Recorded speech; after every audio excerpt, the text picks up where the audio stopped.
하나님께서 우리에게 주시는 말씀 같이 나누도록 하겠습니다. 오늘은 누가복음 15장 11절에서 32절까지의 말씀입니다.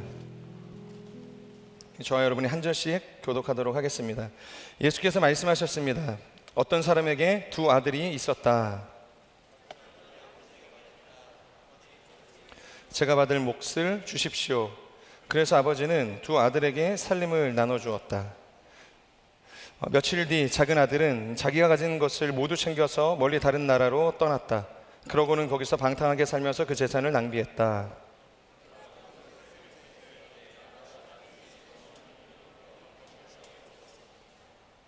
그래서 그는 그 나라 사람에게 일자리를 얻었는데 그 사람은 그를 들판으로 내보내 돼지를 치게 했다.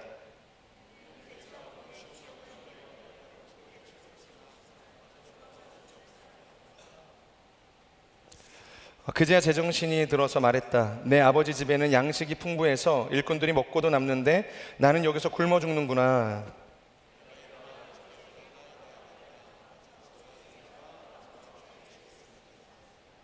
저는 더 이상 아버지의 아들이라 불릴 자격이 없으니 그저 하나의 일꾼으로나 삼아 주십시오.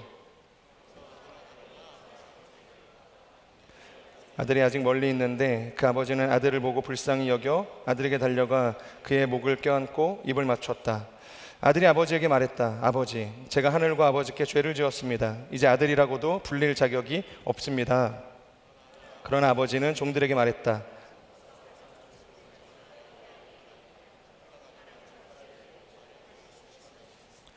살찐 송아지를 끌어다 잡아라. 잔치를 벌이고 즐기자. 이 아들을 잃었다가 이제 찾았다. 이렇게 그들은 잔치를 벌이기 시작했다. 그런데 큰아들은 들에 나가 있었다. 그가 집 가까이에 이르렀을 때 음악과 춤추는 소리가 들렸다. 그래서 하인 하나를 불러 무슨 일인지 물어보았다. 하인이 대답했다. 동생이 왔습니다. 동생이 건강하게 무사히 돌아와서 주인 어른께서 살찐 송아지를 잡으셨습니다. 큰아들은 화가 나서 들어가려 하지 않았다. 그러자 아버지가 나와 그를 달랬다. 그러자 큰 아들이 아버지에게 이렇게 말했다. 보십시오. 저는 여러 해 동안 아버지를 위해 종노릇하고 무슨 말씀이든 어긴 적이 없습니다. 그런데 제게는 친구들과 함께 즐기라며 염소 새끼 한 마리도 주시지 않았습니다. 그런데 창녀와 함께 아버지의 재산을 탕진한 아들이 집에 돌아오니까 아버지는 그를 위해 살찐 송아지를 잡으셨습니다. 아버지가 말했다. 얘야, 너는 항상 나와 함께 있지 않느냐? 또 내가 가진 모든 것이 다 내 것이다. 그러나 내 동생은 죽었다가 다시 살아났고 내가 그를 잃었다가 찾았으니 우리가 잔치를 벌이며 기뻐하는 것이 당연하다. 아멘. 이 팀 켈러 목사님께서 쓰신 이 탕부 하나님이라는 이 책의 서론을 보면 이런 글이 있습니다. 이 비유는 흔히 탕자의 비유로 불리지만 나는 그 명칭을 가급적 쓰지 않을 것이다. 한 아들만의 이야기에 유일한 초점으로 떼어놓는 건 옳지 못하다.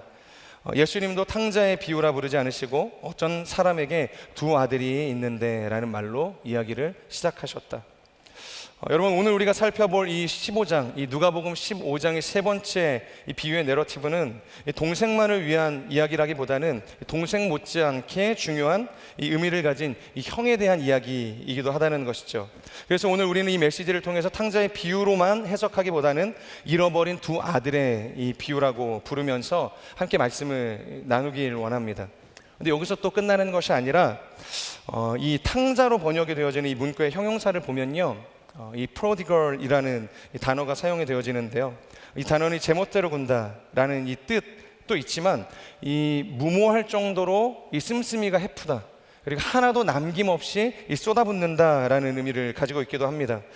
그런 의미로 생각을 해볼 때 이 탕자라는 이 단어는 이 비유 속 둘째 아들만을 수식하는 단어가 아니라 또 누구를 수식하는 단어일 수 있을까요? 바로 이 아버지를 수식하는 단어로도 볼 수 있다는 것이죠. 왜냐하면 아버지는 이 아들의 요구에 자신의 재산을 아낌없이 내어주었습니다. 그리고 그것을 완전히 탕진하고 돌아온 이 아들의 죄를 따져 묻지 않으셨어요. 그리고 가장 좋은 것으로 다시 그의 삶을 회복시켜 주시는, 어떻게 보면은 이 탕자와 같은 이 아버지의 사랑을 볼 수 있다는 것이죠. 그렇기 때문에 오늘 우리는 이 누가복음 15장의 말씀을 통해서 둘째 아들만을 이야기하는 것이 아니라 이 첫째 아들의 이야기도 나눌 것이고, 그리고 그들의 아버지의 이야기도 함께 나누기를 원합니다. 첫 번째, 우리는 이 둘째 아들의 관점에서 함께 말씀을 나누기를 원하는데요, 15장 11절에서 12절의 말씀을 같이 함께 읽도록 하겠습니다. 시작.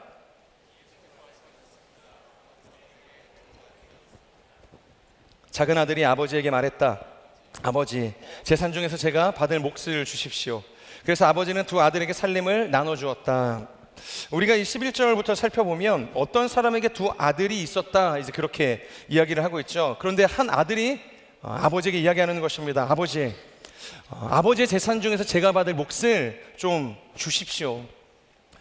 여러분이라면 만약에 어떤 생각이 드시겠어요? 내가 결혼해서 자녀를 낳고 내가 열심히 일을 해서 재산을 불렸습니다. 근데 제가 아직 죽지도 않았는데 아들이 찾아와서 아직 나는 기력이 충만한데, 살아갈 날이 많은데 아들이 와서 재산을 떼어달라고 이야기하는 거예요. 그러니까 아버지가 죽으면 나에게 주기 위해서 준비해 놓으신 그 유산을 달라고 지금 이야기하는 것이죠. 아들이 미리 받을 몫이 예정이 되어 있다고 한다면 달라고 하는 게 무슨 의미가 있겠어? 큰 일이겠어? 줄 수도 있지, 이렇게 생각을 할 수도 있겠지만, 이 당시 이스라엘 문화에서 아버지가 살아있을 때 아버지에게 유산을 달라고 이야기하는 것은 이런 의미였습니다. 나는 당신이 죽었으면 좋겠습니다. 그러니까 그 정도로 이게 말도 안 되는 이야기였다라는 것입니다. 따라서 이 페류나가 아닌 이상 감히 살아있는 아버지에게 아무리 급해도 유산, 자신이 받아야 할 몫을 먼저 떼어달라고 하는 그런 일들은 없었다는 것이죠. 여러분, 지금 우리가 살아가는 이 현대 사회에서도 사실 이건 굉장히 이 파격적인 요구인 것이죠. 사랑을 해서 우리가 줄 수는 있지만 아마 내면적으로 그 부모의 마음 가운데는 굉장히 큰 이 어려움이 있을 겁니다. 아마 만감이 교차하게 될 것입니다. 이 자녀의 사랑을 의심하고 싶진 않지만 그 사랑을 의심할 수밖에 없는 이런 안타까운 상황들을 겪게 되는 것이죠. 그런 의미에서 우리에게 필요한 양식을 구하고, 그리고 그것은 자녀로서 너희가 아버지께 구할 마땅한 행동이다라고 제자들에게 주기도문을 가르쳐 주셨던 이 예수님의 가르침이 당시에 얼마나 파격적인 가르침이었는지를 우리가 알 수 있다는 것입니다. 왜냐하면 이 원어적으로 그 양식, 너희가 아버지에게 구하라, 이 주기도문 가운데 이야기하고 있는 그 양식은 이 오늘 우리가 함께 본문에서 나누었던 것처럼 내가 받을 이 당신 그 유산을 나에게 주십시오라고 했을 때 이 유산과 똑같은 단어가 사용이 되어졌다는 것입니다. 그러니까 하나님께서 우리에게 유산으로 주기 원하셨던 그 양식을 예수님께서는 우리에게 구하라고 이야기를 하시는 거예요. 그러니까 당신의 생명을 구하라고 우리에게 그 기도를 가르쳐 주셨다는 것이죠. 아마 이 예수님의 비유를 듣고 있는 제일 청중들, 당시 이 바리새인들, 이 서기관들, 율법학자들은 아마 깜짝 놀랐을 것입니다. 어떻게 저런 이야기를 할 수 있는가? 어떻게 자식들에게 그것이 마땅한 권리인 것처럼 지금 저 사람은 그것을 가르치고 있는 것인가? 어떻게 아비가 죽지도 않았는데 그것이 마치 자녀가 누려야 할 권리처럼 그것을 당연하게 가르치고 있는 것이지? 그런 이제 예수님을 향한 날선 평가들이 있었을 거라는 생각이 드는 것이죠. 그런데 여기서 청중들이 또 한 번 놀라게 되어지는 지점이 뭐냐면, 그런 아버지가, 그러니까 그런 아들의 요구를 아버지가 군말 없이 들어주었다는 것입니다. 그러니까 어떠한 거절이나 이 책망이나 단서가 없이 둘째 아들이 유산을 달라고 이야기했었던 그 요청에 그대로 떼어서 주었다라고 이야기를 한다는 것입니다. 결국 둘째 아들은 아버지에게 받은 모든 재산을 가지고 어떻게 합니까? 멀리 다른 나라로 떠났다, 그렇게 이야기하는데 우리 13절의 말씀 같이 읽도록 하겠습니다. 시작. 며칠 뒤 멀리 다른 나라로 떠났다. 그러고는 거기서 방탕하게 살면서 그 재산을 낭비했다. 유산을 받자마자 이 둘째 아들은 이 아버지의 영향력이 미치지 않는 먼 타국으로 떠났다고 이야기를 하는 것이에요. 이유가 뭐냐면, 혹여나 아버지의 마음이 바뀔 수 있을까? 바뀌면 다시 뺏기는 거잖아요. 그런 생각이 있어서 아버지의 영향력이 행사되어지지 않는 곳으로 아마 떠났을 것이라고 우리가 추측을 할 수 있는 것이죠. 당시 이 유대 사회를 보면요, 이 재산이라는 거, 그러니까 수천 년 전을 우리가 거슬러 올라간다고 하면 이 화폐라는 단위가 사실 존재하지 않았겠죠. 지폐가 있었겠습니까? 그러니까 캐시라는 것이 있었겠어요? 분명 땅이며 이 집이며, 그러니까 여러 가지 토지적인 것들, 부동산적인 것들이 그때 당시에 이 재산으로 활용이 되었을 거라는 것이죠. 그렇기 때문에 그런 땅과 이 건물을 처분하게 되어지면 어떤 일들이 일어나냐면, 아버지가 멀쩡히 살아있는데 자기 농장에 갑자기 남들이 들어와서 사업을 하기 시작을 하는 거예요. 그러니까 전통적으로 이 땅은 우리 가문이 대대로 물려받고서 이곳에서 경작하고 이곳에서 삶의 터전을 일구었는데, 갑자기 아들이 그것을 받고서 팔았더니 다른 사람들이 주인 행세를 하면서 그곳에 살기 시작을 하게 되었다는 거예요. 그러니까 이방인들이 들어오는 이 명분들이 생기게 되었다는 것입니다. 당연히 동네 사람들은 놀라고 그 가족들은 불편한 일들이 되는 것이고, 심지어 수치스러움을 느낄 수밖에 없다는 것이죠. 그래서 이 탈무드를 보면요, 이 유대 민족의 유산, 특히 땅을 이 경제적인 어려움이 없는 가운데 불구하고 이방인들에게 팔아버리는 이 행위, 그런 사람들은 마을로부터, 그 단체로부터 이제 쫓겨나게 된다는 것이에요. 그리고 공식적으로 이 페류나라는 이 평가를 받게 되었다. 그리고 관계가 이제 끊어지게 된다는 이야기를 하고 있는 것입니다. 그리고 혹여 먼 훗날에 그 과거 행실이 내가 너무 이제 죄스럽다, 잘못했다, 용서를 구하기 위해서 이제 돌아올지라도 마을에 돌아오기 위해서는 반드시 굉장히 중요한 이 정결 의식을 치러야만 했습니다. 그것은 온갖 굴욕적인 이 자존심을 다 내어버리는 것들을 해야만 그들을 용납하고 받아 주었다는 것이죠. 가령 그런 것과 비슷한 겁니다. 구약의 이 동해보복법이라는 것이 있는데, 눈에는 눈, 이에는 이라는 것이에요. 여러분, 이게 무슨 뜻일까요? 내가 눈을 맞으면 그냥 눈을 때려주라는 이야기입니까? 내가 이빨 하나가 깨지면 상대방 이빨 하나도 이렇게 깨라고 지금 주님께서 이야기하시는 걸까요? 그런 이야기하는 것이 아니라, 그러니까 내가 행한 행위에는 엄중한 책임이 따른다는 것을, 그러니까 조심하라, 그것을 신중히 고려하라, 깊이 있게 생각하라 라고 이야기를 하는, 어떻게 보면 무언의 경고와도 같다라는 것입니다. 그러니까 마찬가지로 이 정결 예식이라는 것, 수치스러움을 감수할 수밖에 없는 정말로 이 어려운 이 과정을 굳이 언급하는 이유는, 그러니까 고민하라는 겁니다. 혹여라도 네가 나중에 다시 뉘우치고 돌아오게 될 때 이런 수치를 감내해야만 들어올 수 있을 것이라는 것을 말해주는 것이죠. 그러니까 안전장치와도 같은 것입니다. 그런데 그럼에도 불구하고 이 둘째 아들은 어떻게 합니까? 받은 즉시 그것을 다 처분하고 먼 이방 땅으로 가게 되었다는 것입니다. 그래서 우리는 이것을 통해서 둘째 아들의 심성이 얼마나 고약했나라고 해석할 수도 있지만, 한편으로는 그것이 인간이 가지고 있는 탐욕이, 탐심이 우리를 얼마나 밑바닥까지 추락시킬 수 있는가를 들여다보게 한다는 것입니다. 여러분, 우리가 구약 성경을 보면 다윗의 추락을 볼 수 있잖아요.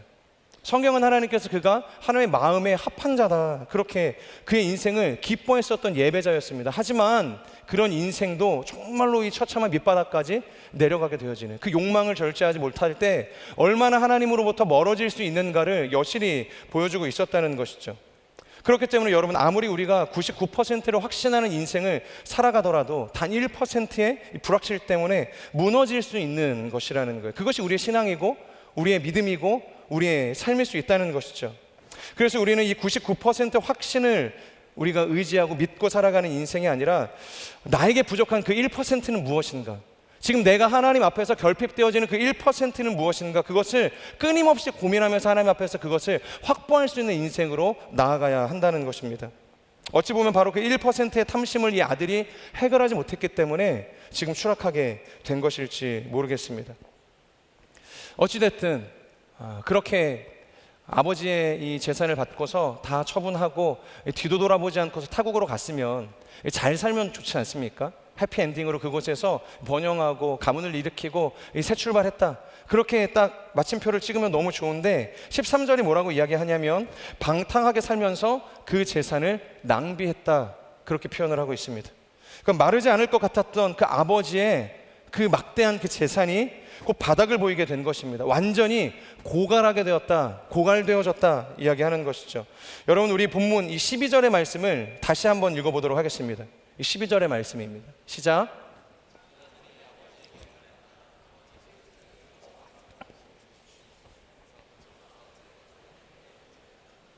네. 말씀을 보면 아버지의 재산 중에서 뭘 떼어서 주었어요? 살림을 떼어서 주었다. 말씀,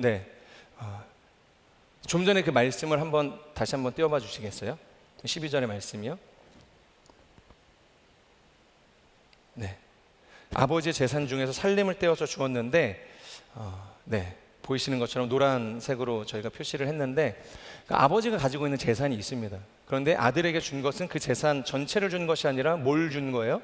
일부를 떼서 살림을 준 것이죠. 자, 그래서 여기서 이 재산이라는 헬라어를 보면 우시아, 우리가 하나님의 본질이라고 이야기할 때, 하나님의 속성을 이야기할 때 우시아라는 이 헬라어 단어를 사용을 합니다. 그러니까 하나님의 본질이에요. 이게 마르지 않는 샘과 같은 것, 그것이 하나님의 본질입니다. 그런데 이 살림이라고 이 뜻하는 헬라어는 비오스입니다. 비오스가 뭐냐면 우리가 흔히 바이오메디슨, 케미스트리라고 이야기할 때 보편적으로 좀 파생돼서 사용이 되어지는데 이 생명과 연결이 되어져 있습니다. 그러니까 생명을 이야기할 때 이 살림, 헬라어 이 비오스를 사용을 한다는 것이에요. 그러니까 정리를 하면 뭐냐면 하나님의 본질, 이게 뭐예요? 하나님의 이 우시아라는 것은 바로 비오스, 생명을 나눠주시되 풍성히 나눠주시는 본질이라는 거예요. 그러니까 하나님의 이 우시아 가운데 우리가 머물러 있으면 하나님의 비오스가 마르지 않게 끊임없이 우리의 인생 가운데 충만하게 되어진다는 거예요. 흘러오게 되어진다는 것입니다. 그러니까 요한복음 이 4장에서 이야기하는 것처럼 생수의 근원이 되어주신 예수 그리스도, 그래서 우리의 심령 깊은 곳에서부터 마르지 않도록 흘러넘치는 생수의 강, 그걸 이야기하고 있다는 거예요. 하지만 이 둘째 아들은요, 아버지의 이 우시아로부터 흘러나오는 이 비오스를 그분께 받아서 아버지의 이 본질, 이 우시아로부터 떨어져 나가게 되었다는 거예요. 여러분, 이 생명의 근원이신 하나님의 우시아로부터 우리가 떨어져 나가게 되면 그 비오스가 아무리 충만하고 거룩하고 생명력이 있는 것이라 할지라도 결국에는 고갈되어진다, 마르게 되어진다, 그러니까 사라지게 된다는 것을 이야기하는 것입니다. 그래서 요한계시록 3장 1절에 나오는 말처럼 내가 살았다 하는 이름을 가졌지만 뭐예요? 실상은 죽은 자라. 끊임없이 우리의 인생은 하나님의 이 우시아, 이 본질 가운데 접붙임 바 되어 있을 때 하나님으로부터 오는 그 비오스를 누리는 인생, 실제로 우리가 살았다 하는 이름을 가지는 인생이 된다는 것입니다. 여러분, 뿌리를 잃은 나무가 당장에는 마르지 않습니다. 살아있는 것처럼 보입니다. 열매를 품고 있는 것처럼 보여요. 하지만 시간이 지나면 잎은 마르게 되고 열매는 결국에 떨어질 수밖에 없게 된다는 것이죠. 이처럼 둘째 아들은 결국 이 아버지의 비오스를 다 탕진하고 소위 알거지가 됐습니다. 아무것도 갖지 못한 인생이 됐어요. 그리고 이어서 보면 24절, 흉년이 찾아오게 되었다, 그렇게 표현을 하고 있죠. 여러분, 시점이 참 아이러니하다라는 생각을 합니다.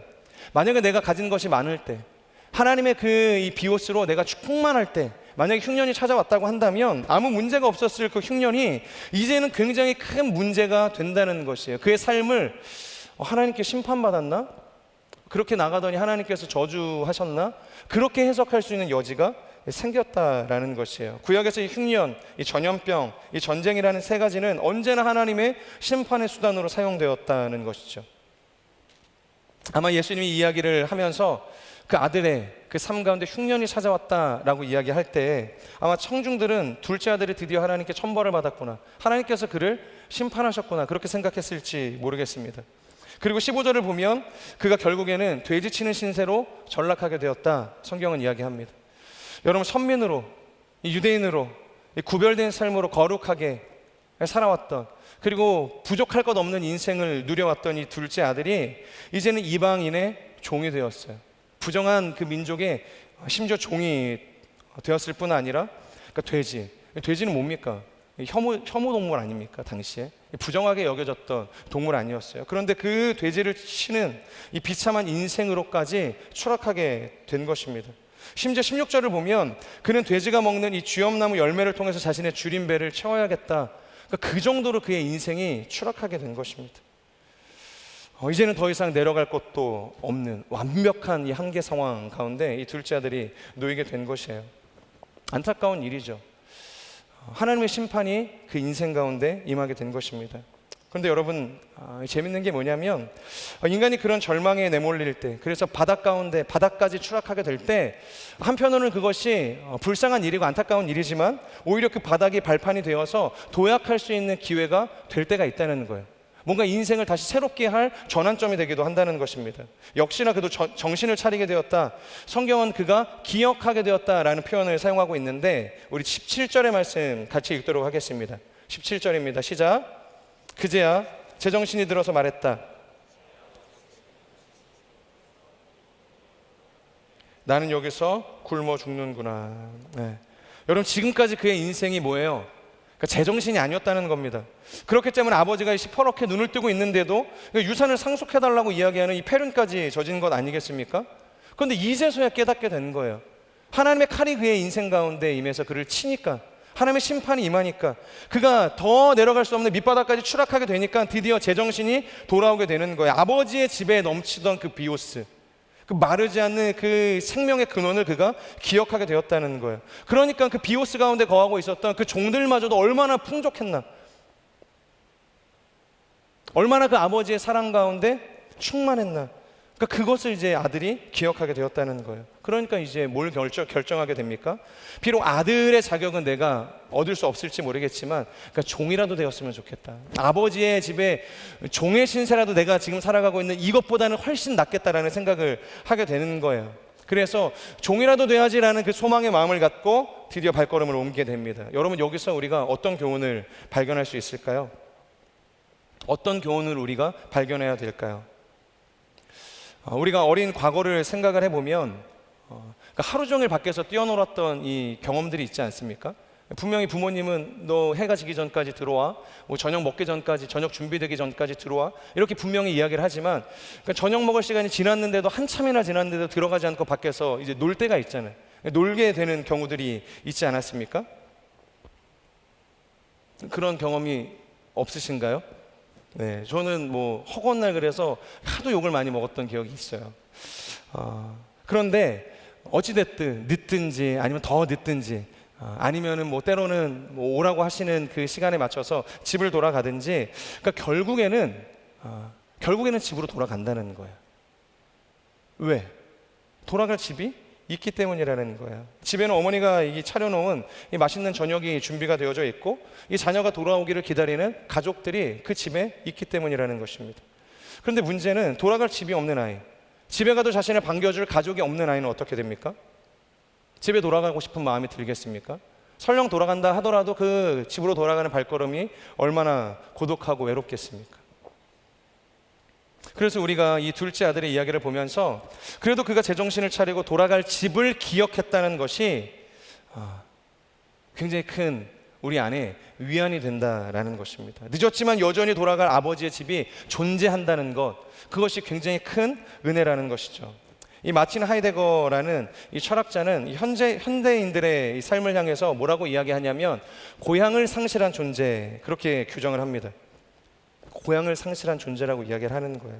그러니까 더 이상 자신이 태어나고 이 자라난 고향도 이제는 편하지 않고 안정이 되지 않는다는 것입니다. 아무리 힘들고 어려워도 이제는 고향을 기억하면서 돌아갈 마음에 그런 여유가 없다는 것이죠.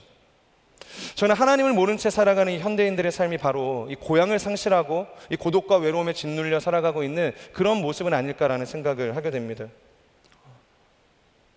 돌아가야 하는데, 아버지께서는 우리가 돌아오기를 기다리고 계시는데, 마치 고향을 상실한 그 현대인들의 삶의 모습과 같이 여전히 우리는 그 아버지의 집을 기억하지 못하고 세상 속에서 고독하게 외롭게 살아가고 있는 인생일지 모른다는 것이죠. 저는 우리의 삶이 이 하나님의 우시자로부터 흘러나오는 그 비오스를 기억할 수 있는 인생이 되기를 주님의 이름으로 축복합니다. 아버지의 집을 기억하고 우리가 어디에 있건 그 아버지의 집으로 다시금 돌아갈 수 있는 믿음이 있기를 주님의 이름으로 축복합니다. 이 둘째 아들과 같이 혹여나 이 영혼의 밤을 지나가는 인생일지라도 포기하지 말고, 염치가 없더라도 그럼에도 불구하고 그 아버지의 집으로 제정신을 차리고 돌아갈 수 있는 인생이 되기를 축복합니다. 이 두 번째 우리가 나누길 원하는 관점은 이 아버지의 관점입니다. 우리 12절의 말씀을 다시 한번 읽도록 하겠습니다. 12절 시작.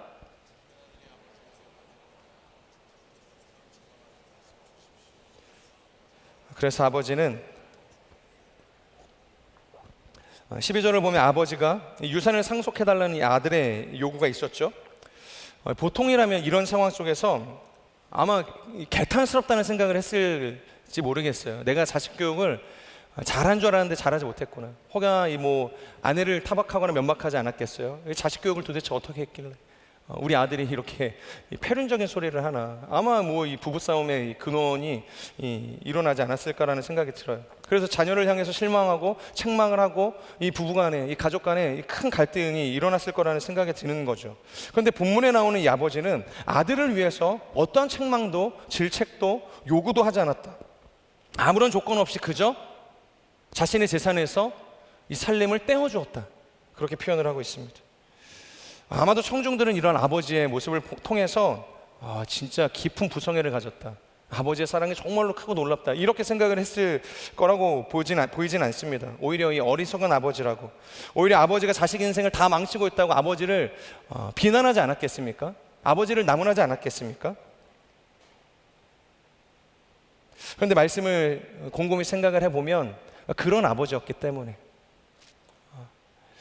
자식에게 그 어떠한 조건도 내걸지 않고 자식을 책망하지 않고 나무라지 않고서 자식에게 그 살림을 떼어주었던 이 아버지였기 때문에 이 아들이 그래도 그때 정신을 차리고 돌아가야지, 그것을 결정하게 된 것은 아닐까라는 생각을 하게 되는 것이죠. 아까도 우리가 이야기했지만 이 아버지의 우시아는 뭐예요? 마르지 않는 이 생명의 근원을 가지고 계시는, 떼어 주어도 다시금 차고 흘러 넘쳐서 충만하게 만드는 그것이 하나님의 본질이라는 것이죠. 우리 20절의 말씀을 이어서 같이 읽도록 하겠습니다. 시작. 그러고서 아들은 일어나 아버지에게로 갔다. 아들이 아직 멀리 있는데 그 아버지는 아들을 보고 불쌍히 여겨 아들에게 달려가 그의 목을 껴안고 입을 맞췄다. 자, 아버지가 지금 멀리 떨어져 있는 아들을 보았죠. 어떻게 보았을까요? 아버지가 그 아들을 어떻게 보았을까? 뭐 이렇게 카톡이라도 보냈을까요? 오늘 제가 아버지 집으로 다시 돌아가겠습니다. 저를 맞아주십시오. 뭐 이렇게 뭐 사전에 뭐 입이라도 맞췄을까요? 그래서 아버지가 딱 가가지고 지키고 있었을까요? 그랬을 리가 없죠. 아마 이 아버지는 이 멀리 떨어져 있는 아들이 오는 것을 어떻게 알 수 있었는가, 그것을 어떻게 볼 수 있었는가, 아마도 성경에는 그렇게 쓰여져 있지 않았겠지만 우리가 추측을 한다면 아들이 나간 그 순간부터 이 아버지는 하루도 편한 날이 없었을 것입니다. 잠을 자지 않고 돌아올 이 아들을 오매불만 기다리며 계속해서 그 언덕에서 그 마을의 입구를 바라보지 않았겠습니까?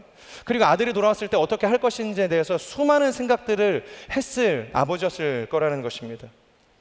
이 과거에 이 니콜라스 월터 스토프라는 이 예일 대학의 이 철학과 교수가 있거든요. 그런데 그가 쓴 책 중에 나는 사랑하는 사람을 잃었습니다 라는 책이 있습니다. 그러니까 25살 난 이 아들이 오스트리아에서 등산을 하다가 추락을 해서 안타깝게 이제 죽게 되었어요.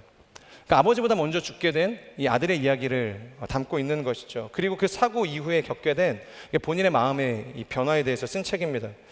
그 중에 이런 구절이 있는데요. 그게 뭐냐면, 누군가 내게 당신은 누구십니까? 자신에 대해 한번 말해보십시오 라고 묻는다면 나는 간단하게 대답할 것이다. 뭐라고 대답했을까요? 나는 아들을 잃은 아버지입니다. 이 예일대 교수라는 명예도, 위대한 철학자라는 이 세간의 평가도 그 아들을 잃어버린 이 아버지라는 정체성을 뛰어넘을 수 없다는 거예요. 그 어떤 것도 자신을 대신할 수 있는 이름이 될 수 없다는 이야기를 한다는 것입니다. 그러면서 이 교수님이 과거에 한국에 왔을 때 이 기자가 인터뷰를 하는데 그렇게 물어보셨대요. 그러니까 우리나라 이제 흔히들 뭐 이제 아무런 사실 의미 없이 이런 이야기 던질 수 있잖아요. 혹 자녀가 몇입니까? 지금 뭐 자녀들은 무슨 일을 하고 있습니까? 이런 질문을 던질 수 있지 않습니까? 그래서 그 기자도 뭔가 약간 이 아이스 브레이킹처럼 그 질문을 던진 거예요. 근데 갑자기 그 질문을 받은 이 교수님이 굉장히 크게 괴로워했다는 겁니다. 이유가 뭐냐면 죽은 아들을 빼고 자식을 지금 4명이라고 이야기해야 될지, 아니면 죽은 이 아들, 그러니까 자신을 먼저 떠난 이 아들을 포함해서 현재 자신에게 5명의 아들이 있다고 이야기를 해야 할지, 그러니까 죽은 아들이 떠올라서 자신의 지금 삶을 생각하니까 너무 괴로웠다, 이제 그렇게 이야기를 했다는 것이에요. 여러분, 남편을 잃으면 우리가 과부라고 이야기를 하죠. 그러니까 아내를 잃으면 우리가 호랍이라고 이야기를 합니다. 부모를 잃으면 우리가 고아라고 이야기를 해요. 그러나 자식을 잃은 부모를 뜻하는 단어가 있습니까? 자식을 먼저 보낸 이 부모를 뭐라고 우리가 정의할 수 있겠습니까? 그러니까 그 슬픔을 담을 만한 단어가 없다는 것입니다. 아들을 잃은 이 아버지의 마음이 그렇다는 거예요. 사랑하는 이 사람을 잃으면 사랑했던 만큼 고통스러운 것입니다. 지금 예수님의 이 비유에 나온 이 아버지는 죽지만 않았을 뿐이지 아들을 잃은 것과 똑같은 것이죠. 굉장히 큰 고통과 고난을 당하고 있는 것입니다. 오늘은 오지 않았는데 혹여나 내일은 돌아올까? 해가 지면 잠깐 이 마을 앞 어귀에 나가서 아들이 돌아올까 그것을 계속 하염없이 바라보는 이 아버지의 마음이 여러분 그려지지 않으세요? 그런 아버지였기 때문에 아무런 사인 없이, 아무런 연락 없이 그날 그 시간 그곳에 왔던 그 아들이었을지라도 아버지가 그 아들을 발견하고 달려갈 수 있었다는 것입니다. 그리고 20절을 보면은 이 아들을 다시 품에 안은 아버지가 가장 먼저 무엇을 하는가? 우리 20절의 말씀을 다시 한번 읽어볼까요? 20절 읽겠습니다. 시작. 그러고서 아들을 보고 불쌍히 여겨 아들에게 달려가 그의 목을 껴안고 입을 맞췄다. 보면은 가장 먼저 새 옷을 입히고 손에는 인장 반지를 끼우고 마지막에 신발을 신겨주는 것입니다. 그리고 아들을 안아주는 것이죠. 입을 맞춰주는 것이죠. 여러분, 이런 아버지의 행동은 무엇을 의미하냐면, 그러니까 너는 우리 집에 노예로 온 것이 아니라는 것을 상기시켜주는 것입니다. 바로 아들로 돌아왔다는 것을 알려주고 싶었다는 것입니다. 바로 그의 잃어버린 이 아들됨, 아들의 정체성을 회복시켜주고 있다는 것이죠. 그리고 나서 그것도 부족해서 무엇을 하냐면 마을 사람들을 다 초청해서 그들을 위한 연회를 벌이게 되죠. 송아지를 잡고 잔치를 벌이게 되는 것입니다. 여러분, 이것이 굉장히 중요한 포인트입니다. 그러니까 여기서 우리는 한 가지를 생각해 봐야 되는데, 회개가 무엇이냐는 것입니다. 회개. 도대체 우리는 회개를 어떻게 할 수 있는가?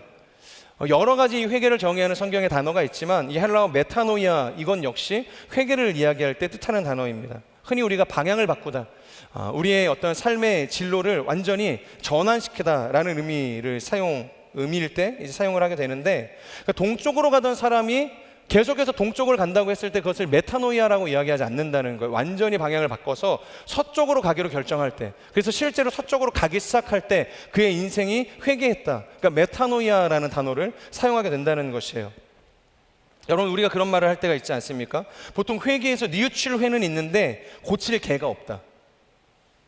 그러니까 뉘우치는 이 회의 마음은 있습니다. 근데 고쳐지는 개, 우리의 태도, 우리의 삶의 모습은 없다는 거예요. 오늘 우리가 살펴본 이 본문을 보면 둘째 아들은 회개가 아니라 뭐예요? 회개하고 그 자리에 왔습니까?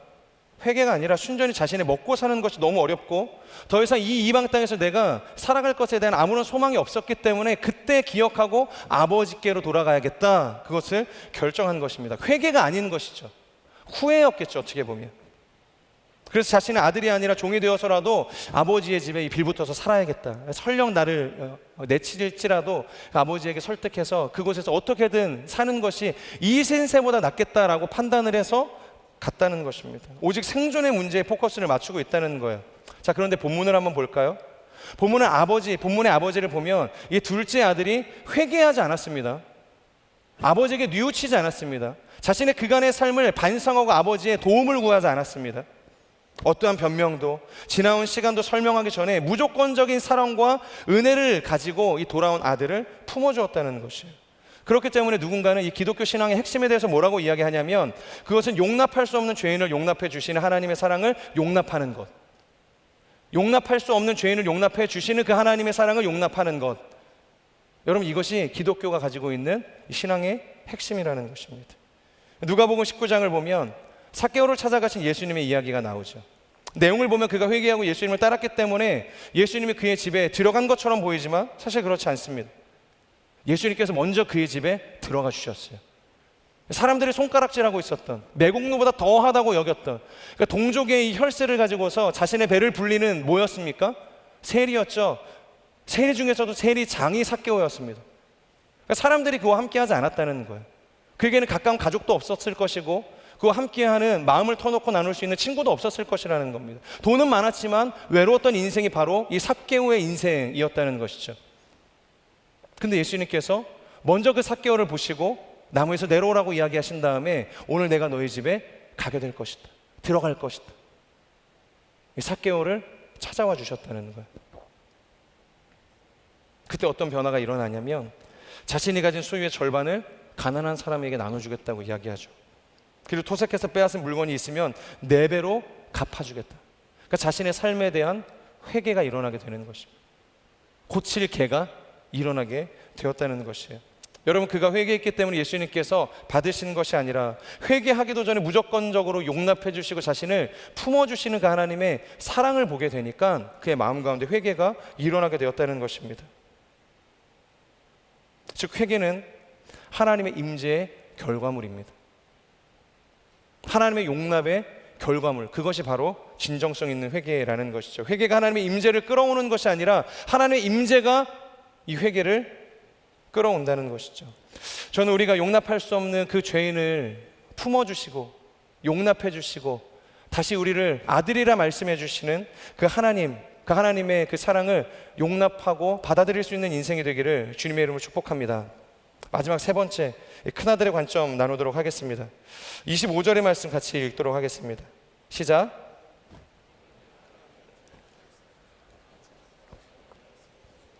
음악과 춤추는 소리가 들렸다. 자, 등장부터 예사롭지 않은 이 분위기입니다. 그러니까 힘든 하루의 일과를 마치고 그러니까 집으로 돌아오는 이 아들의 이 모습, 여러분 얼마나 힘들었겠습니까?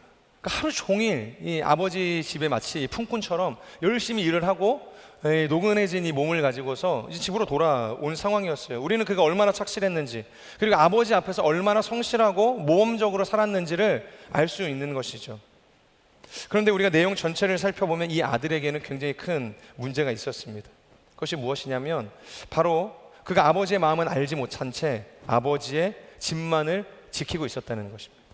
그러니까 아버지의 곁에 가장 가까이 있었지만 아버지가 무슨 생각을 하는지, 아버지의 마음이 지금 어디에 있는지 그것을 알지 못한 채 아버지의 집에 있는 그 살림을 맡아서 그것을 불리는 일만 하고 있었다는 것이에요. 25절 하반절을 보면 이렇게 이야기하고 있습니다. 집 가까이에 이르렀을 때 잔치로 인해서 집안으로부터 음악 소리와 춤추는 소리가 들렸다. 여러분, 큰아들, 자신도 어떻게 보면 아들이지만 이 집의 엄연한 이 주인이었습니다. 살림의 책임자였습니다. 그런데 자신이 모르는 잔치가 지금 집 앞에서, 집 안에서 벌어지고 있었다는 것이에요. 그래서 너무 당황스러우니까 26절에 그가 종을 불러서 물어보는 겁니다. 도대체 지금 무슨 일이야? 예정이 없었던 지금 잔치가 이 안에서 벌어지고 있는데 도대체 이게 무슨 상황이지? 그랬더니 종이 대답하는 거죠. 당신의 동생이 돌아왔습니다. 당신의 동생이 돌아왔습니다. 그러니까 아버지가 너무 기뻐서 지금 잔치를 베풀고 있는 것이에요. 지금 그 이야기를 이 첫째 아들에게 전해준 것입니다. 그 이야기를 전해 듣자마자 바로 반응이 온 것이죠. 그러니까 화가 난 거예요. 꼭지가 돈 겁니다. 그러니까 얼마나 화가 났는지 이 노한 마음이 달래지지 않아서, 그러니까 잔치에 들어가면 되는데 들어가지도 못하고 밖에 머물게 돼 있습니다. 그러니까 28절, 아버지가 나와서 그 성난 아들의 마음, 그것을 달래기 시작했습니다. 우리가 상황을 놓고 보면 이 큰 아들이 분개한 이유를 충분히 이해할 수 있습니다. 억울한 상황일 수 있습니다. 근데 아버지가 어쨌든 그 아들을 달래기 위해서 밖을 나왔다는 거예요. 이 큰 소리로 이 아들이 아버지에게 항변하기 시작을 합니다. 그러니까 소리를 높여서 싸우기 시작하는 거예요. 어떻게 보면 아버지는 사실 어떠한 이야기도 하지 않았을 겁니다. 그저 그냥 이 아들이 자신의 이 화를 그냥 쏟아내는 일방적인 싸움이었을 거라는 거죠. 그러니까 둘째 아들이 집을 버리고 나간 이후에 이 큰 아들이 굉장히 여러 해 동안 성실하게 아버지를 모시지 않았겠습니까? 그리고 아버지가 이야기한 그 어떠한 명령에도 토달지 않고 그대로 순종했던 아들이었다는 거예요. 그런데 이 아들이 하는 이야기가 뭡니까? 그렇게 성실하게 아버지를 위해서 이 집을 지켰던 나에게는 뭘 해주지 않았다고 이야기합니까? 나를 위해서 아버지께서 염소 새끼 하나라도 잡아주신 적이 있습니까? 그러니까 아버지에게 쌓여왔던 그간의 서운함을 이야기하고 있는 것입니다. 30절을 보면 아버지의 재산을 말아먹은 지금 저놈을 위해서는, 나를 위해서는 염소 새끼 이 한 마리도 잡아준 적 없으면서 지금 도대체 이 살찐 짐승, 이 송아지를 도대체 몇 마리를 잡아서 사람들에게 지금 잔치로 베풀고 있는 겁니까? 너무 화가 난 거예요. 심지어 30절을 보면 이렇게 이야기하고 있죠. 지금 돌아온 바로 저놈은 아버지에게는 아들이지 나에게는 아무것도 아닙니다. 나에게는 아무 존재도 아닙니다. 30절 말씀 우리 같이 한번 읽어보겠습니다. 30절 시작. 그런데 창녀와 함께 아버지의 재산을 탕진한 아들이 집에 돌아오니까 아버지는 그를 위해 살찐 송아지를 잡으셨습니다. 자, 뭐라고 이야기하고 있습니까? 30절 동생을 향해서 뭐라고 표현하고 있어요? 집 나간 동생이라고 이야기하고 있습니까? 창녀와 함께 아버지의 재산을 탕진한 아들이라고 표현을 하고 있죠. 그러니까 내 동생이 아니라 아버지의 아들이라고 이야기하는 것입니다. 아버지의 아들. 창녀와 함께 아버지의 재산을 탕질한 페르나라고 지금 이야기하고 있는 것이에요. 여러분, 우리가 보고 있는 이 비유, 곰곰이 생각해 보면 탕자의 비유가 아니라 탕자들의 비유가 되어야 하는 것입니다. 지금 이 큰 아들은 객관적으로 볼 땐 아무런 흠도 없고 문제도 없이 착실하게 이 집을 지킨 아들처럼 보입니다. 하지만 둘째 아들처럼 그는 아버지에게 있어서만큼은 집 나간 아들과 다르지 않았다는 것이에요. 아버지와 같이 있었지만 이 아들의 마음은, 큰 아들의 마음은 이 아버지의 마음을 헤아리지 못하고 집 나간 둘째 아들과 다르지 않았다는 것입니다. 여러분, 같은 공간에 있다고 해서, 우리가 같은 일을 한다고 해서 함께 한다고 이야기할 수 없는 것이죠. 하나님 안에서의 함께라는 것은 여러분 전인적인 것입니다. 정서적이고 물리적이고 모든 면에 있어서의 연합을 이야기하는 거예요. 그래서 요한복음도 보면 너희가 내 안에, 내가 너희 안에 거하는 것, 그 하나됨을 하나님께서는 우리에게 이야기한다는 것입니다.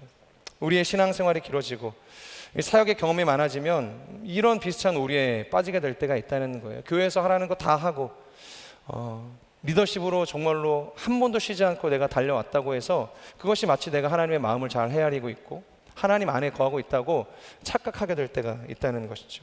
하지만 정작 하나님의 마음은 헤아리지 못하고 그냥 단순히 내가 세워놓은 어떤 열심의 목표를 향해서 달려가고 있을 뿐이라는 것이에요. 그래서 소위 우스갯소리지만 세상에는 이런 네 사람, 네 부류의 사람이 있다고 이야기하죠. 첫째, 똑똑하고 부지런한 사람. 둘째, 똑똑하고 게으른 사람. 셋째, 멍청하고 부지런한 사람. 넷째, 멍청하고 게으른 사람. 여러분, 여기서 최악의 사람은요, 멍청하고 게으른 사람이 아닙니다. 최악의 사람은 뭐예요? 멍청하고 부지런한 사람이에요. 아무것도 모르는데 열심만 있어요. 그런 사람이 최악의 사람이라는 거예요. 바로 오늘 이 큰아들의 모습은 이 멍청하고 부지런한 사람과 같은 거예요. 그러니까 최악의 사람이라는 것이죠. 여러분, 향방 없는 열심만큼 공허한 것이 없습니다. 그러니까 물리적인 에너지는 계속해서 소비가 되고 있는데 그의 삶을 통해서는 어떠한 선한 열매도 생명도 기대할 수 없는 인생이라는 것이에요. 여러분, 그러면 낭비인 것입니다. 마치 깨어진 독에 물을 붓는 것과 같은 것이죠. 그러니까 몸은 집에 있었지만 마음은 이미 먼 타국으로 떠난 둘째 아들과도 같았던 인생이 바로 이 큰아들의 인생이었다는 것이죠. 결국 이 큰아들의 모든 투정을 다 받아주고 나서 아버지가 그에게 이렇게 이야기를 하시는데요. 우리 31절, 32절의 말씀을 같이 한번 읽어보도록 하겠습니다. 시작. 아버지가 말했다. 얘야, 너는 항상 나와 함께 있지 않느냐. 또 내가 가진 모든 것이 다 내 것이다. 그러나 내 동생은 죽었다가 다시 살아났고 내가 그를 잃었다가 찾았으니 우리가 잔치를 벌이며 기뻐하는 것이 당연하다. 지금 아버지가 이 뿔난 아들의 마음을 어떻게 달래고 있습니까? 얘야, 너는 항상 나와 함께 있지 않았느냐. 여러분, 참 이 메시지에 많은 의미가 담겨 있다는 생각이 듭니다. 너는 늘 나와 함께 있다고 말하고 또 나의 일에 순종하고 있다고 이야기하지만 실제로는 너는 나를 만나고 있지 못한 거야. 가장 외로운 인생의 여행을 하고 있는 거야. 동반자가 없는 인생의 여행을 지금 이 큰아들은 혼자 이 향방 없는 열심을 가지고서 달려가고 있다는 것입니다. 그 여행에 아버지는 없어요. 그 여행에 사랑하는 사람과의 함께함은 없다는 것입니다. 그러니까 내가 너에게 원하는 것은 복종이 아니라고 이야기하는 것입니다. 그것이 아니라 내가 너와 함께하고 있음에 대한 그 기쁨을 네가 깨닫길 원한다는 이야기를 지금 아버지께서 해주고 계시는 거예요. 염소 새끼 한 마리는 잡아주지 않았지만 너는 나와 함께 있지 않았냐. 그러니까 우시아라는 그 하나님의 그 본질 가운데 마르지 않는 그 비오스를 경험하는 인생 가운데 이 첫째 아들이 있지 않았습니까? 근데 그것이 생명인 줄 모르는 것입니다. 그것이 우시아인데 마르지 않는 그 하나님의 본질인데 그것을 이 첫째 아들은 보지 못하고 있다는 것입니다. 혹시 내가 큰아들을 닮았다고 생각하시는 분들이 이곳에 계십니까? 그러니까 내가 열심히 노력해야 하나님이 나를 사랑하실 것 같고, 그러니까 더 큰 헌신을 해야 하나님께서 나를 뭔가 면을 세워주고 하나님의 일을 맡기실 것 같다는 이 굉장히 잘못된 강박에 빠져 계신 분들이 혹시 계세요? 지금 이 큰아들, 그런 우리의 마음 가운데 가장 필요한 것은 하나님의 은혜가 아닙니다. 하나님께서 우리의 어떠한 기도의 제목을 응답해 주시는 것이 아니라 바로 이 아버지의 마음을 알고서 경험하는 것입니다. 그 아버지의 임재의 자리로 나아가는 것입니다. 하나님의 아버지의 이 마음을 알고서 그 마음을 경험해야만, 우리가 그 아버지의 마음 가운데 머물러야만 내 마음에 억울함이 생기지 않는 거예요. 내가 열심히 행하지만 아무런 보상이 없을지라도 염소 새끼 한 마리 하나님께서 나를 위해서 제공해 주지 않으시더라도 내 마음 가운데 이런 억울함이 생기지 않는다는 거예요. 오히려 감사가 생기겠죠. 나는 아버지의 본질 가운데 거하는, 아버지의 임재 가운데 거하는 큰 기쁨을 누리고 있습니다. 여러분, 어떤 헌신이든 사역이든 아버지의 마음을 알고서 우리가 행하기 시작할 때 행복할 수 있는 것이고 기쁠 수 있는 것이고 의미가 있을 수 있는 것입니다. 이 아버지의 마음 없이 하는 모든 일은 자기 공로이고 자기 의에 불과하다는 것이죠. 결국엔 이 자기 공로와 자기 의의 특징은 무엇이냐면 그 끝에 항상 억울함과 원망이 남을 수밖에 없어요. 기쁨이 사라지게 된다는 것입니다. 아버지는 그렇게 마음이 상하는 이 큰아들의 마음, 큰아들의 삶이 걱정이 되었다는 것입니다. 그래서 잔치가 벌어지고 있는 이 연회장을 떠나서 화가 나고 토라진 이 아들의 곁으로 나오신 거예요. 마을 사람 전부가 이 잔치의 주인공인 아버지를 찾아도 아버지는 지금 큰아들 곁에 있었다는 것입니다. 내가 언제나 내 곁에 있듯이 나도 언제나 내 곁에 있다는 것, 지금 그 이야기를 하고 싶은 것이죠. 그 아버지의 사랑, 그 아버지의 진심을 이 아들에게 전하고 싶으셨다는 거예요. 여러분, 이 아버지의 마음을 이 큰아들이 알아야 돌아온 둘째 이 아들의 이 삶도 용납이 되는 겁니다. 그 아들을 받아들일 수 있게 되는 거예요. 그래야 그 깨어진 가정이 회복될 수 있다는 것입니다. 그래야 동생의 귀환도 나에게도 기쁨이 될 수 있다는 거예요. 사랑하는 여러분, 오늘 하나님께서 우리에게 말씀하고 계세요. 그러니까 언제 다시 돌아올지 모르지만, 혹은 지금은 아닐지 모르겠지만, 그러니까 의심하지 말라는 것입니다. 우리의 연약함에도 불구하고 여전히 우리가 돌아가야 할 아버지의 파테르, 우리가 가야 할 아버지의 집, 그 고향이 있다는 거예요. 그곳에서 우리의 아버지, 우리 하나님께서는 언제나 우리를 기다리고 계신다는 거예요.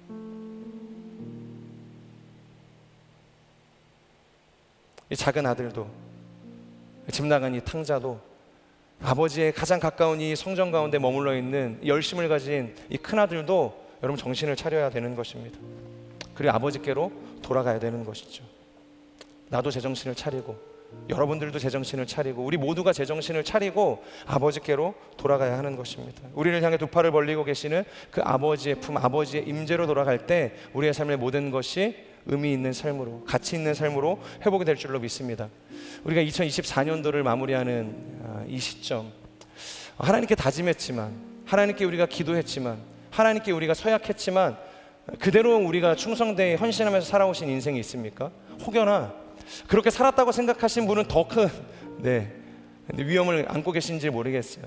우리는 어떤 형태로든 작은 아들일 것이고 큰 아들의 모습을 가지고 있는 것입니다. 우리의 삶이 중요한 것이 아니라, 내가 지금 어느 자리에 있는 것이 중요한 것이 아니라, 하나님께서는 2024년도에 이 마지막 예배를 통해서라도 그 아버지의 집, 아버지의 임재로 돌아와서 하나님으로 충만한 인생이 되기를 기다리고 계신다는 것입니다. 저는 이 마지막 예배, 이 예배를 통해서라도 그 아버지께로 돌아갈 수 있는, 아버지의 임재 가운데로 나아갈 수 있는 인생이 되기를 주님의 이름으로 축복합니다. 아멘. 우리 같이 한번 말씀을 기억하면서 기도하겠습니다.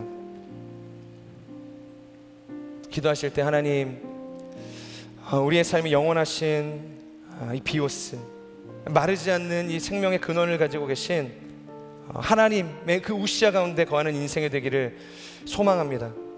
마치 살았으나 이 죽은 자 같은 인생이 되지 않게 하여 주시고, 이 생명의 근원이 되시는 그 예수 그리스도의 그 품 안에 머무는 하나님의 사람들이 될 수 있도록 역사하여 주시옵소서. 그렇게 우리의 삶을 주님 앞에 올려드리며 우리 함께 통성으로 기도하며 나아가도록 하겠습니다. 신실하신 하나님, 죄인된 우리의 인생을 긍휼히 여기시고, 그럼에도 불구하고 하나님께서는 우리에게 다시금 회복의 자리로, 그 하나님의 은혜의 자리로 우리가 나오기를 원하시니 그 하나님을 바라보며 그 하나님의 품 안에 거하기를 소망합니다.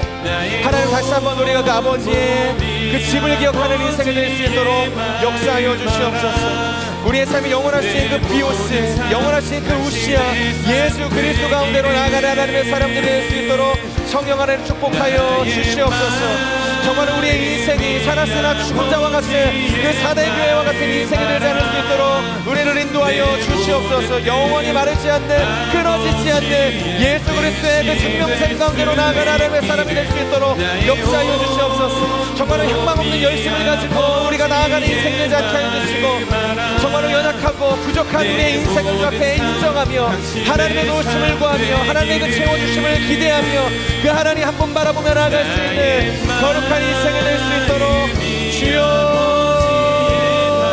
인도하여 주시옵소서. 너희를 향한 나의 생각은 재앙이 아니라 평안이라 말씀하시는 주님, 모든 우리의 인생을 채시는 하나님의 그 심판의 메시지 가운데서도 하나님 우리가 낭망하지 않고 정을망하지 않을 것은 여전히 그 아버지의 그 집에 돌아갈 처소의 주인이 되셔서 우리를 인내하시며 사랑으로 기도하시는 기다리시는 그 아버지가 계시기 때문인 줄로 하나님 우리가 알게 하여 주시옵소서. 그래서 하나님 우리가 인생의 그 어두운 밤을 지나가는 순간 속에서도 그 아버지의 집을 기억하며 돌아갈 수 있는 하나님의 사람들이 될 수 있도록 축복하여 주시옵소서. 그 아버지의 마음을 품고 나아가는 우리의 모든 삶이 될 수 있도록 성령 하나님 역사하여 주시옵소서. 우리 한 번 더 기도하며 나아갈 때 죄인된 우리의 인생을 바라보시고 용납하시는 그 아버지 하나님을 기억하기를 소망합니다. 정말로 나의 부족함 때문에 내가 날 낭망하지 않게 하여 주시옵소서. 그저 나의 인생을 종으로라도 아버지 나를 사용하여 주시옵소서.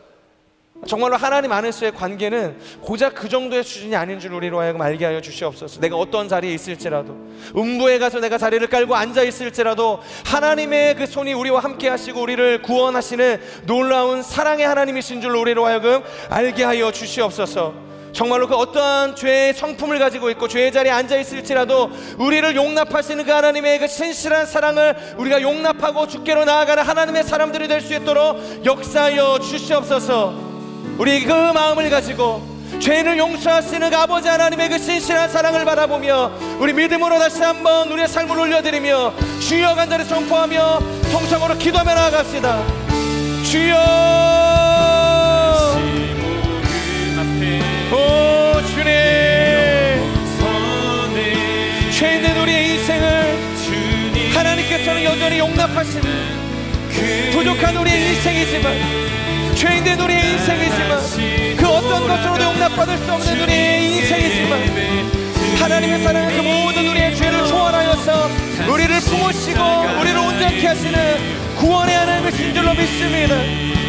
소망의 하나님이신 줄로 믿습니다. 주여,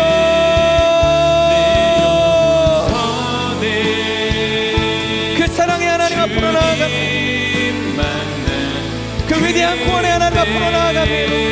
다시 일어나 우리가 다시는 하나님 이전으로 돌아가지 않기를 결단하며 복음 앞에 세워지는 믿음의 사람을 되게 하여 주시옵소서. 십자가의 길 주님, 다시 복음 앞에 내 영혼 선해. 주님, 우리의 입술을 열어서 그 하나님을 노래하게 하여 주시옵소서. 죄된 우리의 인생을 구속하신 하나님을 향한 거룩한 찬양 고백으로 우리를 인도하여 주시옵소서. 주님, 주여, 다시 복음 앞에 내 영혼 선해. 둘째 아들의 인생을 용납하시는 하나님, 끝나간 그 아들이 돌아오기를 애타는 마음으로 기다리고 계시는 그 아버지 하나님의 마음을 우리가 기억하게 하여 주시옵소서. 제 정신을 차리고 다시 아버지의 집으로 돌아가는 하나님의 사람들 되게 하여 주시옵소서. 우리 함께 찬양하며 나아갑시다. 다시 복음 앞에 내 영혼 선해.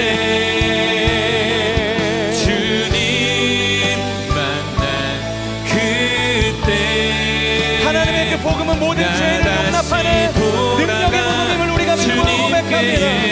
그 복음 앞에서는 인생을 되게 하여 주시옵소서. 그 십자가 사랑 가운데 가는 인생 되게 하여 주시옵소서. 우리 한 번 더 선포합시다. 다시 복음 안에, 다시 복음 앞에 내 영혼 선해. 주님 만나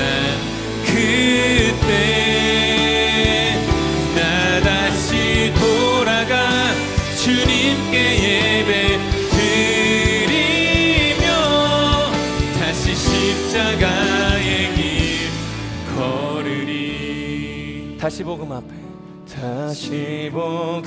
앞에 내 영혼 선해 주님 만나 그때 나 다시 돌아가 주님께 예배 드리며 다시 십자가의 길 걸으리. 우리 한 번 더 기도하며 나아갑시다. 하나님, 한 해를 마무리하고 다가오는 새해를 준비하는 가운데 하나님, 우리가 그 어떠한 것도 의지하지 않게 하여 주시고 오직 예수 그리스도의 그 구속의 사랑 바라보며 또한 그 아들을 우리를 위해서, 죄된 우리를 건지시기 위해서 아끼지 않고 내어주셨던 그 하나님의 사랑을 기억하면서, 그리고 그 사랑 가운데 돌아오기를 애타는 마음으로 정말로 우리의 보혜사가 되어서 날마다 우리와 동행하시며 우리를 도우시는 그 성령 하나님을 바라보며 하나님, 우리의 삶을 드리게 하여 주시옵소서. 우리가 지금 어디에 있건 어떤 삶을 살아왔건 하나님, 이 모든 것을 하나님의 그 임재를, 하나님의 그 사랑을, 하나님의 은혜를 뛰어넘을 수 없음을 우리가 믿음으로 고백합니다. 주님께 돌아가는 인생 되게 하여 주시옵소서. 주님의 임재 가운데 우리의 삶을 드리는 삶이 될 수 있도록 하나님 인도하여 주시옵소서. 그래서 다시 회복된 인생으로 하나님께서 허락하시는 새로운 2025년도의 시즌을 하나님 믿음으로 달려가는 요셉 청년부 될 수 있도록, 거룩한 인생 될 수 있도록 하나님 우리를 인도하여 주시옵소서. 다시 한번 24년의 시즌과 우리에게 허락하신 2025년도의 시즌을 주 앞에 올려드리며 우리 주여 선포하며 기도하며 나아갑시다. 주여,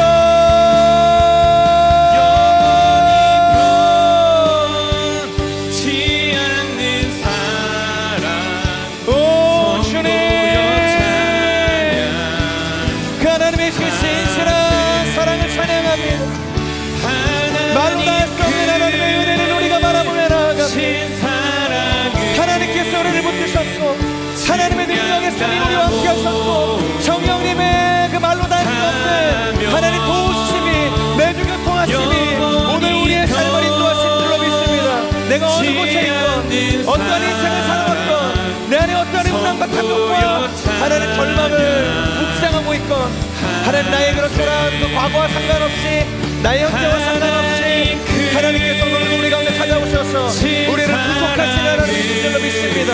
우리를 소망의 자리로 인도하시는 신실하신 하나님이신 줄로 믿습니다.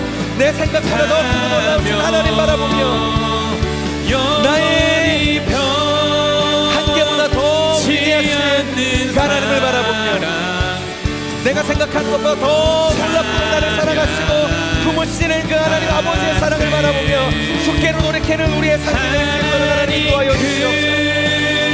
다시 한번 그 하나님의 은혜와 사랑 가운데 우리의 삶을 세우고 우리가 그 임재 가운데 거하고 2025년도에 이 시즌을 내어드리며 하나님의 비전 가운데 세워지는 거룩한 인생들 될 수 있도록 주여, 오 성령님 우리 가운데 오셔서 우리가 진리 가운데로 나가는 인생들 될 수 있도록 인도하여 주시옵소서.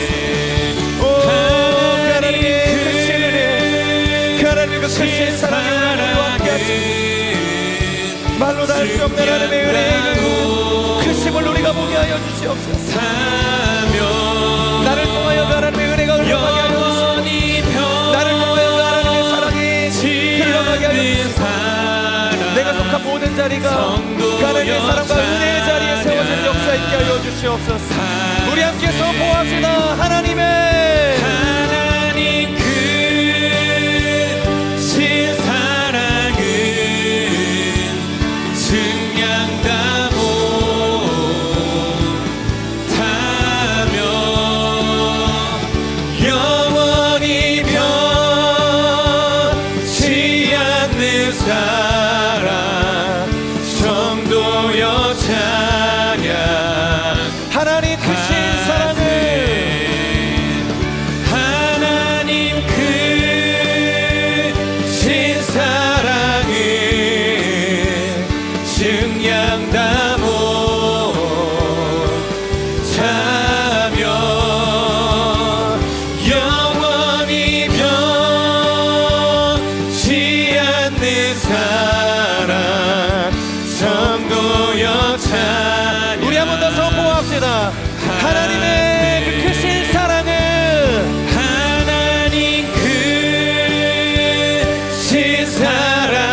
자랑 성도여